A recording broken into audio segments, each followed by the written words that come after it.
about realistic expectations once you learned the skill of daytime cold approach, because my life changed so much in the last 3 years. And I know there's a ton of guys out there thinking like, is this something for me? Is this not for me? What if I pay some random dude to teach me this skill, to coach me, to do an immersion with him, and it doesn't work for me, right? Because that's just a real fear, which I completely understand. So I wanted to talk about my experiences in the last 2 to 3 years and how it's completely transformed my personal life, and definitely who I used to be 2 to 3 years ago and who I am right now. Because I'll just talk about how today's been so far for me, and how this is so different from the days I used to have 2 to 3 years ago before I learned the skill of daytime cold approach. And also, like, what I think changed, like, what's the main difference between, pre cold approach and now, when I've basically mastered this skill and I'm teaching other guys to do this. So, yeah, because my romantic life, my dating life, my love life, sex life, everything is just off the charts completely. And I'm literally like living the life I wanted to live 3 years ago. And I thought about getting a coach and learning this skill for a while, actually, for some years. But it just took me a while because I was basically a broke student and I couldn't afford it. So let me just explain to you guys how my life is right now, and who I used to be and how I used to feel about women and cold approach and dating and the relationships I had with women, and how I was basically stuck in dating apps, right? Because what are your options these days? You have dating apps, you have parties, you can get drunk in clubs, bars. What else? You have maybe girls from school, maybe colleagues from work. Like, how do you find women? So yeah, there's some things to talk about. Let me just talk about who I am. So who am I? I'm Baltis. I'm 31-year-old Belgian guy. I have a Belgian ID. However, I'm half French, half Belgian. So I'm a European guy, Western European guy. And growing up, I was a very, very sensitive little boy, very artistic mama's boy. Literally lying down on the carpet, listening to CDs, to classical piano music, locking myself up in my room or in my practice room where I practice piano, just listening to music by myself. Girls terrified me my entire life as a kid, and even, going up to like 24, 25.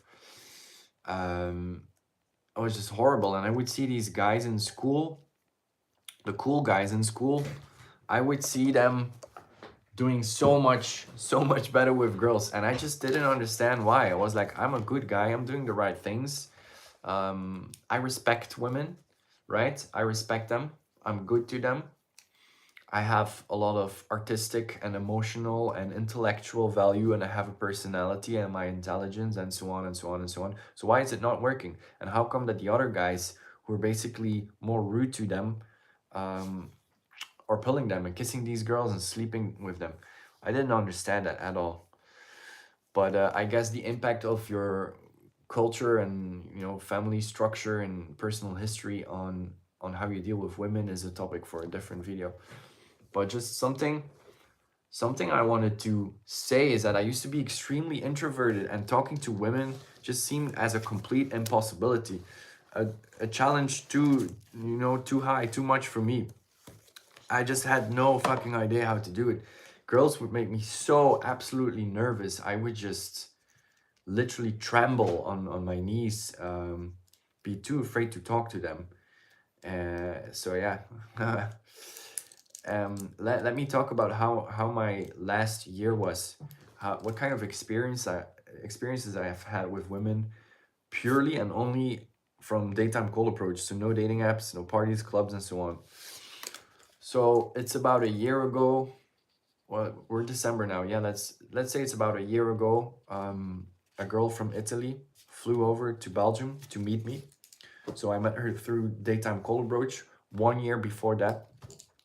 So one Italian girl flew to Belgium. What else do we have?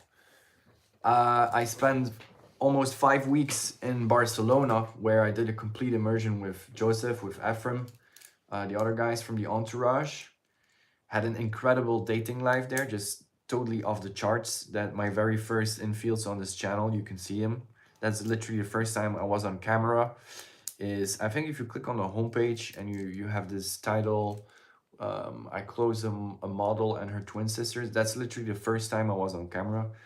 So you can check that one out. Then I went back to Belgium. The next month, I had a gorgeous Namibian girl flying over to visit me. She ended up being my girlfriend for a while.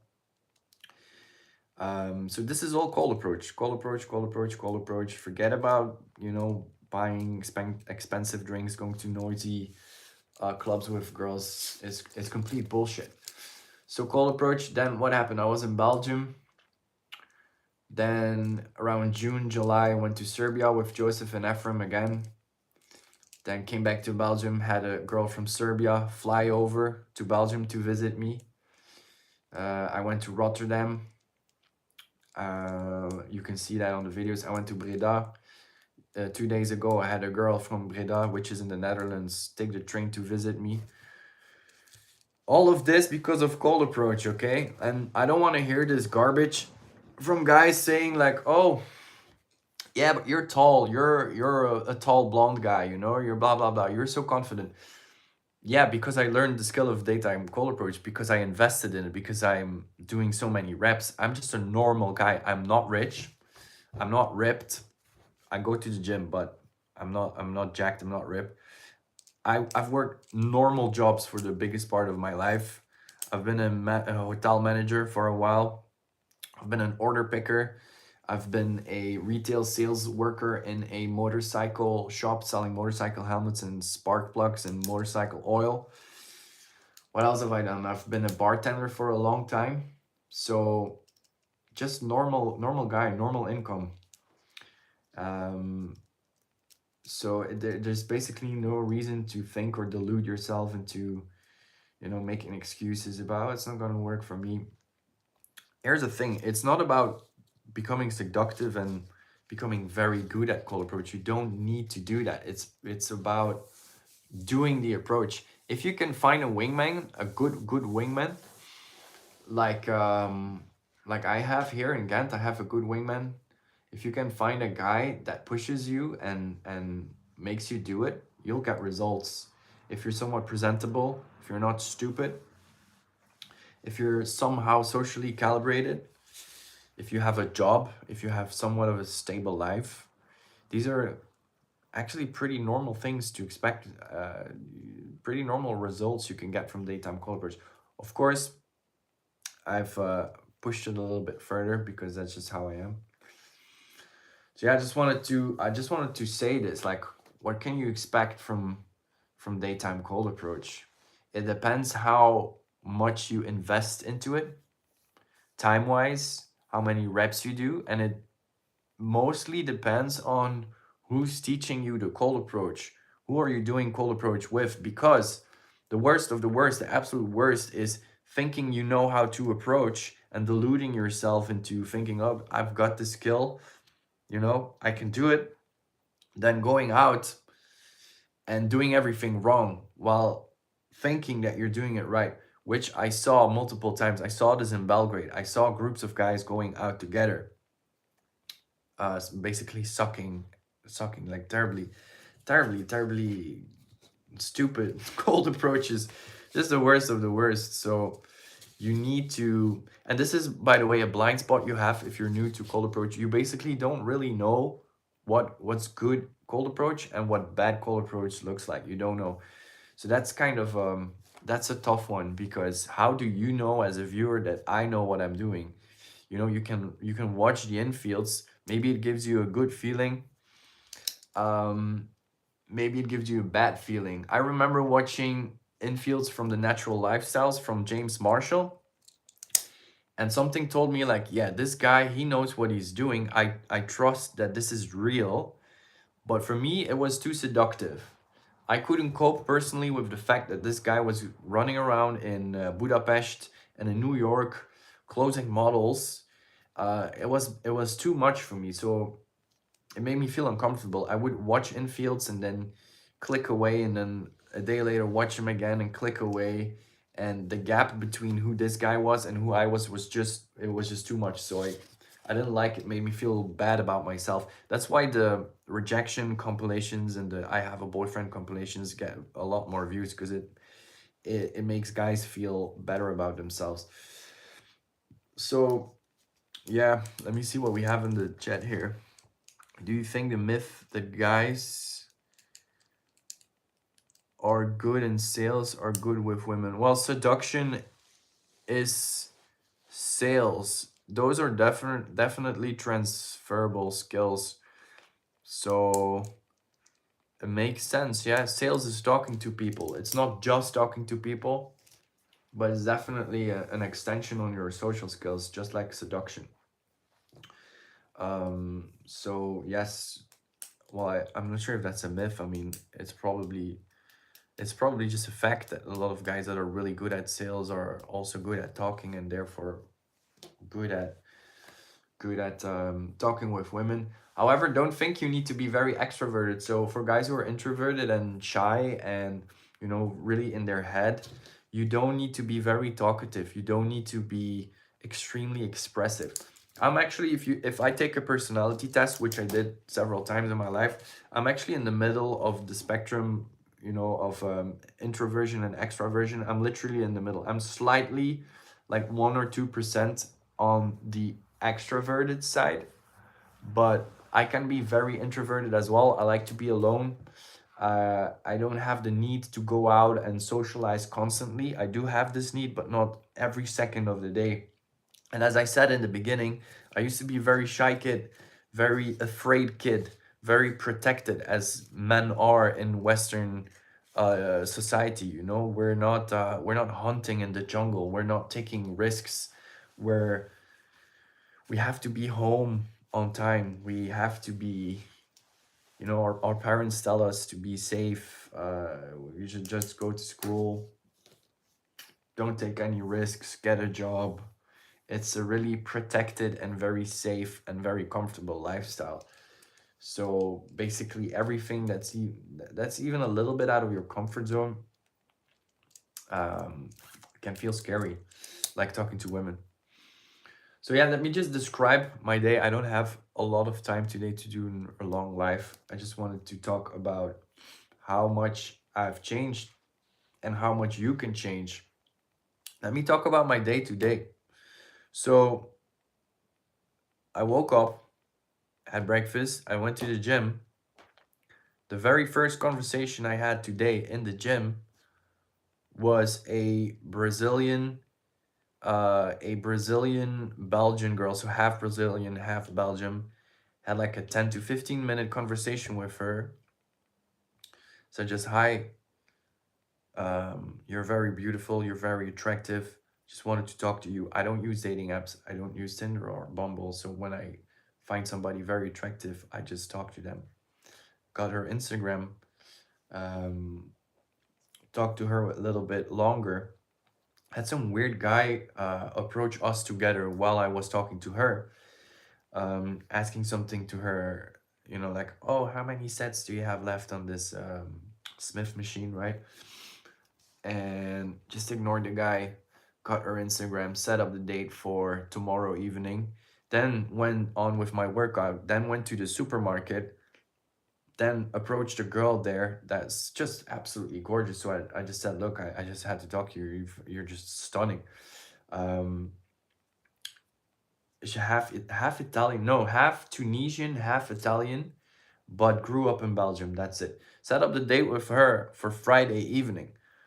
So those are two conversations I have in the day. No warm up, no, nothing. Just go there, no nonsense. Ask for the date. How do you approach girls at the gym? Well, I think I think the main difference, what you want to realize at some point when you've done a lot of volume and when you have a lot of experience with approaching, is that this idea that you can only approach daytime cold approach girls on the street is basically is not true. So the street, the mall, the gym, the supermarket, they're all kind of the same. Even a girl that's walking in the shopping street and you want to approach her and then she walks into the Zara, for example, Zara swallows all the most beautiful girls. You can still go inside Zara and approach them. It just feels different, but it mainly feels different for you. So it's more an internal thing. And I understand it can feel weird. Um, I've been dying to get an approach on camera of a girl in a lingerie store. And I walked inside the lingerie store and I had the camera guy walk behind, just standing behind me. And then she disappeared into the fitting room, and that was just too much, right? So I just turned I just turned around and walked back out of the door. But I'll get it on camera at some point and you guys will see it on this channel. But yeah, it just feels different. Girls in the supermarket, girls in the gym. I think what you want to do, so you spot the girl, you want to get yourself, so you go in the gym, you just go about your workout, you do your workout. You want to put yourself in a position in the gym where you can do a workout, but you're facing the rest of the gym, so you have an overview. You can see where she's at, and then you want to wait like maybe a minute. You don't have to wait, but just that's how I do it. You want to approach her obviously in between sets, right? So you don't want her to be like, having a fucking barbell here with 500 pounds in her neck, and I'm like, oh, excuse me, no. So wait until she's put down the weights, and then you just go talk to her. Now the tricky thing here is dealing with the audience around you, because depending on how busy it is in the gym, you will have guys staring at her. You will have people, definitely if she's really hot, staring at her ass, her tits popping out in these very tight gym clothes, right? So guys will stare at her, but usually will not say anything apart from, oh, excuse me, how many sets, how many reps do you have left? Blah, blah. That's the only thing they say. So don't think that other guys looking at you cause any problem. Not at all. For example, today there's like multiple guys just staring at her ass because she was just hot as fuck. Nobody's doing anything, as men usually don't do anything. She's just standing there next to this how you call the Smith machine, and there's like 2 to 3 guys within a radius of like 2 meters next to us. They could they could basically hear what I was saying, but I'm at this point I don't care at all. So actually the gym, depending on how your gym is, how the logistics, how the layout of your gym is. My gym is very amenable for a cold approach. I know some gyms are less ideal. It kind of depends. Try different gyms and just go in.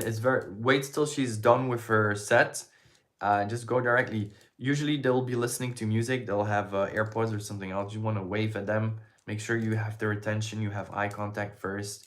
Sometimes they'll say something fast like, oh yeah, I'm almost ready, and then just be very clear about why you are talking to her. It's not about the workout, okay? Don't do something indirect. Don't say anything indirect like, oh, how many sets do you have left, or what kind of workout are you doing today? No, you're very attractive.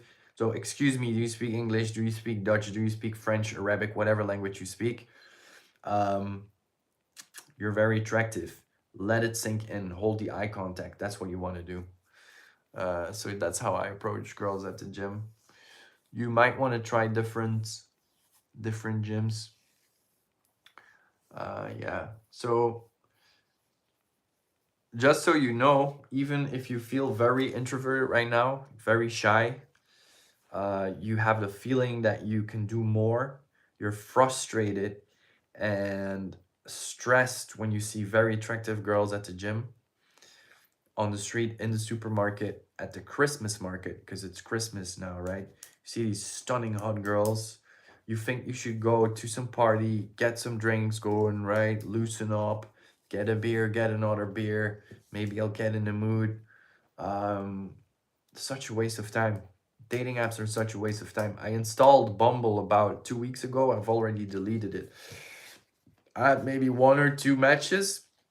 They're a complete joke.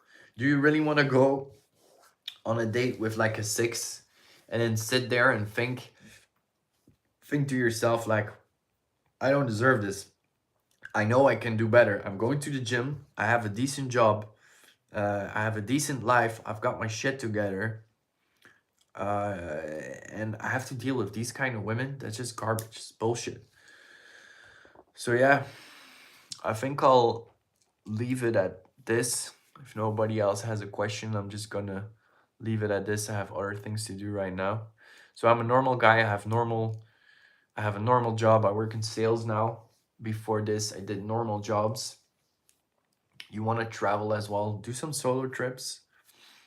Sometimes it's even better to do solo trips to practice cold approach than with other guys, because the other guys could actually be holding you back. Your friends can hold you back in this. I didn't tell anyone that I was gonna get a coach. None of my Belgian friends really know. My Bulgarian friend knows, my Egyptian friend knows. Other people, they don't know.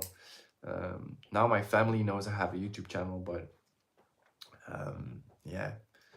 So just think about it. Doesn't need to be me. You can. There's great guys there. You can hire Ephraim. You can hire. You can hire Wing Bro Joseph. It's a good option as well. All right, boys. So realistic expectations for daytime cold approach. It's gonna change your mindset. That's the conclusion. The main difference between 3 years ago, 4 years ago, and now is when I see a hot woman, I don't get nervous. I get excited. I'm happy. I'm like, oh, finally, I can go talk to her. Let me see how she reacts. Let me go speak to her and let me figure out if I like her. That's the main difference. Instead of being that guy in the gym, horny, sad, lonely, frustrated, looking at ass and tits everywhere. Um, jacking off to porn, swiping on dating apps. It's a shitty life. It's a shitty life. And it's your responsibility to fix it. You really have to do something about it. Just think about your future wife. Think about your kids. Think about your self-esteem. What kind of message are you sending to yourself swiping on Bumble? What does that actually mean psychologically to yourself? Like, how can you love yourself if you're depending on dating apps? Because before Cold Approach, I actually had a really beautiful and great girlfriend, but I didn't have my shit together. I wasn't ready for a decent relationship. A Belgian girl, really good girl.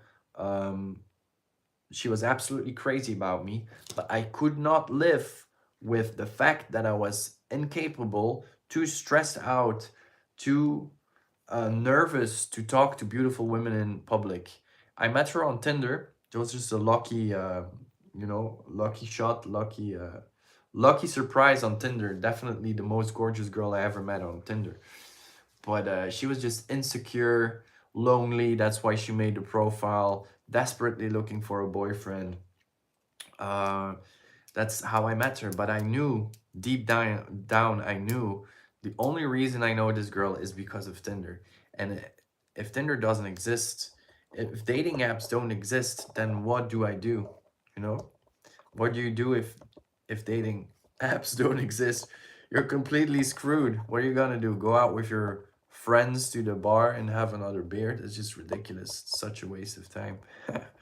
So I'm glad I'm not like that anymore. From introverted, nervous little boy to now having two conversations in the day, one in the gym and the other one in the supermarket, and teaching guys this very skill.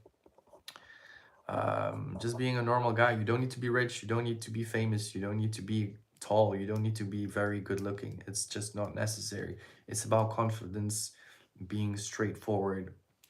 That's what it's about. So yeah, I'll see you guys in the next one.